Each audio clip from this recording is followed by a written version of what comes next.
র্যাবে যে আয়নাঘরের যে বিষয়টা এসেছে সেটা আপনার এটা তো ছিল, আছে, এবং পুলিশের ক্ষেত্রে দাবি উঠেছে, র্যাবের ক্ষেত্রেও দাবি উঠেছে। আমরা পোশাক পরিবর্তনের বিষয়ে আমরা চিন্তা ভাবনা করতেছি র্যাবের জন্য, যাতে একটি আইন প্রণয়ন করা যায়। র্যাবের কোনো আপনার নির্দিষ্ট আইন নেই, আর্ম পুলিশ ব্যাটালিয়ান আইন সংশোধন করে র্যাব বাহিনী গঠন করা হয়েছে।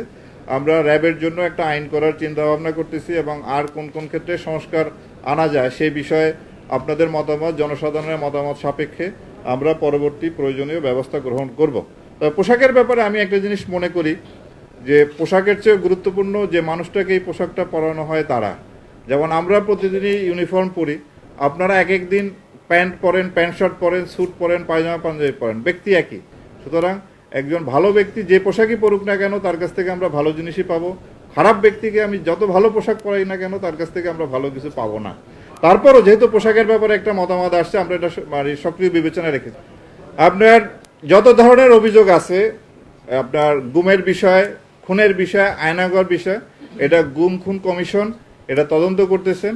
আমরা তাদেরকে সার্বিকভাবে সেই তদন্তে সহায়তা করছি, এবং আমরা আশা করব এই তদন্তের ফলাফলের ভিত্তিতে একটা আইনগত ব্যবস্থা নেওয়া হবে।